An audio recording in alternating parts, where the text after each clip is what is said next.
Currently, we're in northern Albania, staying at a local guest house where we're going to experience what life is like, from growing their own food, to preparing traditional Albanian dishes, to eating and drinking homemade food and wine. Join us at Florian Guesthouse as we dive in. Subscribe to follow along.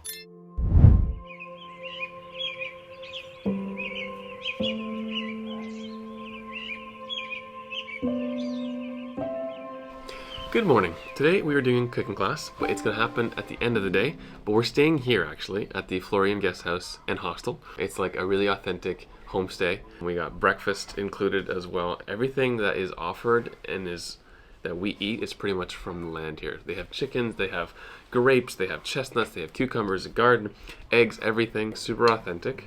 So we're just going to take in the vibe here. It's like just outside of Shkodër. And then this evening we're going to do a cooking class and learn how to cook some authentic Albanian food.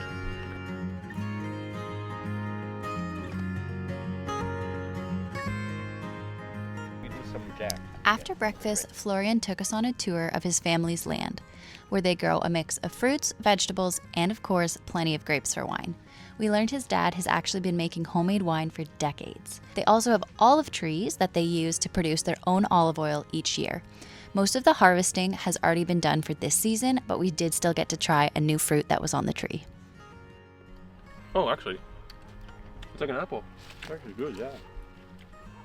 You can eat this like soft and hard like this. Yeah. Wow. And usually when it's dark inside, actually it means that it's very sweet. You know? So. Yeah. So cool. I've never done this before. First time off a tree. It's like an apple. To be honest, I had never heard of a persimmon before, and now I'm trying it off the tree that's right behind me in this organic garden here in northern Albania. This is pretty neat. Whoa, I was not expecting that. The texture reminds me kind of like a pear, like a sweet hard pear. That's really nice. So cool.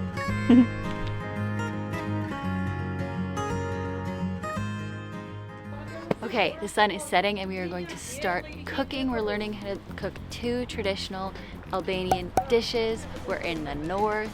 It's cozy vibes. We have our hats on and we're excited to get started. This is our space. This is where we're going to be learning how to cook Albanian food. We're using all stuff from their garden from this homestay, which will be pretty interesting. This will be kind of like broken English, Italian mixed. It's just going to be the real deal. The chickens are coming out of their coop. Chickens everywhere. Okay, back to food. First thing we're cooking is burek with spinach and cheese in it.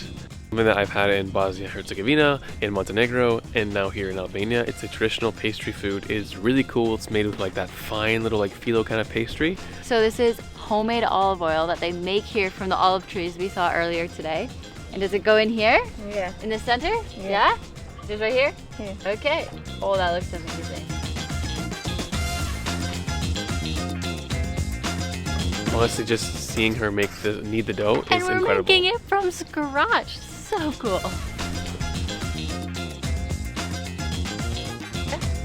Okay. I'll touch it. Like this. Oh yeah, it's tough. Okay. Good? Good. Okay. So we're gonna go on to making the kebab, which we're making a vegetarian kebab, which is pretty cool. So while the dough sets, which that was very fast at making dough. Yeah. We're gonna start on the kebab. The first step is to grate all the veggies: carrot, zucchini, potato, and onion. Then add garlic, salt, an egg, some mixed spices, and flour. So sadly I can't eat it. But the flour does hold things together, so it makes sense. Then you mix, and don't forget a splash of olive oil. So she's now making the inside of the burek, and so it's gonna be spinach and cheese, I believe. So she's cutting it in little balls and then folding it inwards like a little mushroom, like you're making a donut, like a dough ball. So she's using her little handmade roller, which actually her dad made, which is so cool. This is Florian's sister, by the way, and so it's getting thinner and thinner, and there is quite a technique to it. It's got to be ultra thin, right? Our chef's name is Violetta, and right now she's putting the first layer of the pastry into this tin, which she covered in olive oil, and is now doing another drizzle on the first layer. I think there's going to be layers here. Okay. Okay, so start by flattening it out. I learned sort of while I was watching her. She made it look super easy. Where are you? Perfect, thank you. Does it look good? Yeah, you look good now. When do I start rolling? Can start? Okay. So, I'm gonna move this knife. Go, Devin, go. Woo!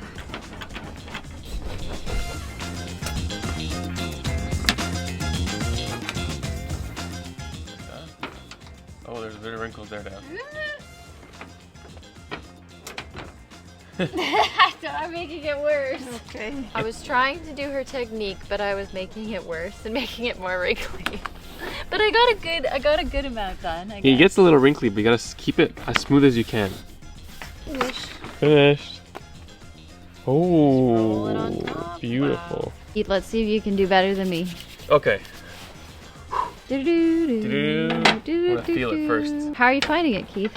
I'm feeling my rings a little bit. My hands are a little cold, so I gotta warm up here. Yeah, it's a good warm up. It's a good workout. Okay, so you gotta start doing the rolly thing. Yeah, and then you flick it. And bring it back without ruining it. Did I do it? Look at this. That's progress right Look there. at this guy. Wow. He's big. Hey, that's actually pretty good. You got no wrinkles in there. As I'm well, she's falling asleep over here. That's good. Nicely done.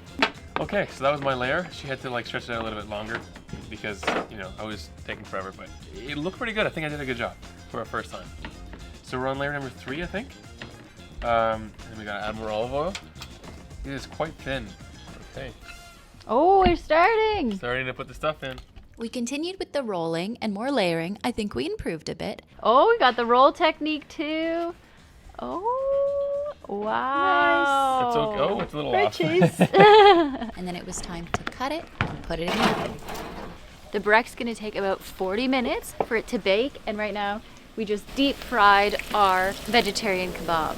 They look delicious, and I have to say that is something I'm definitely gonna try with gluten-free flour when I get home.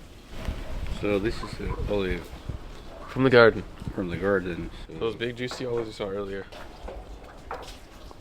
I mean, also you can put a little bit salty, but I got salt on top. It's so good, the olive oil. It's like so good. That's salt too. Woo, there we go. Well, it pours fast. Yeah, it does, but it looks so good. Sure, I'll have some More too. drips. No Perfect. problem. Thank you. Thank you. It's so good. Here in Albania, if you're curious, I have not been able to find any gluten-free bread, but I did find rice crackers, so I just bring them everywhere I go. That way, I can try the olive oil. Amazing. It's greasy now, though. Yeah. We got more cooking, and we got this ready here. Permission to try one ahead of time. Ooh wee! This one's fresh. It's still hot. Beautiful. It smells like it smells like it would be meat, like deep fried kind of meat, with the spices and the garlic. Oh yeah.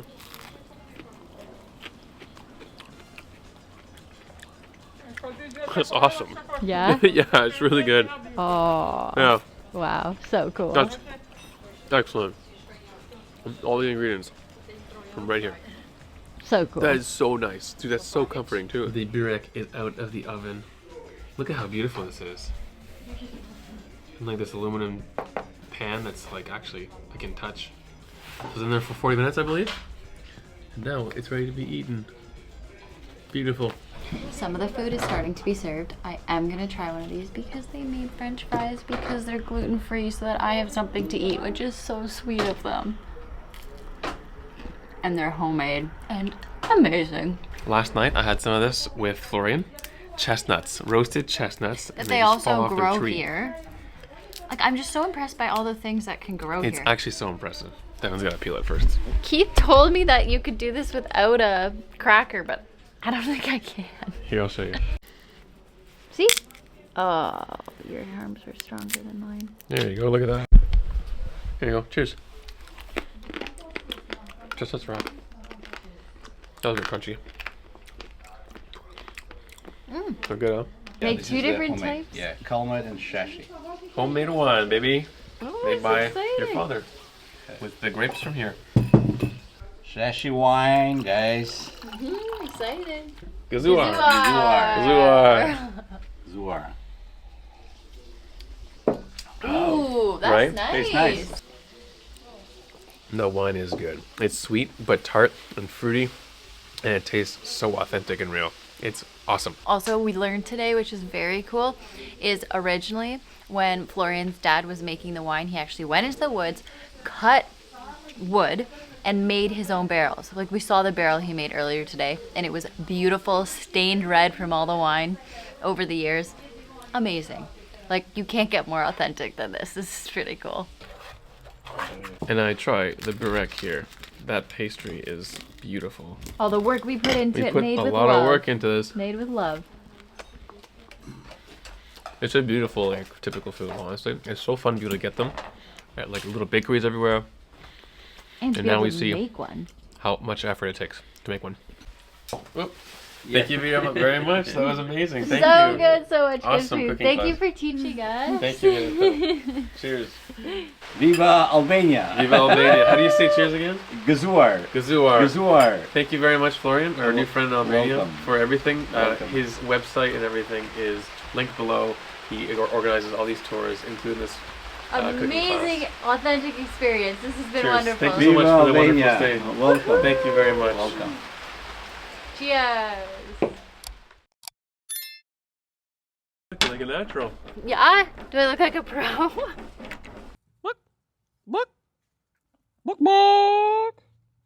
I've chips in my mouth. One sec.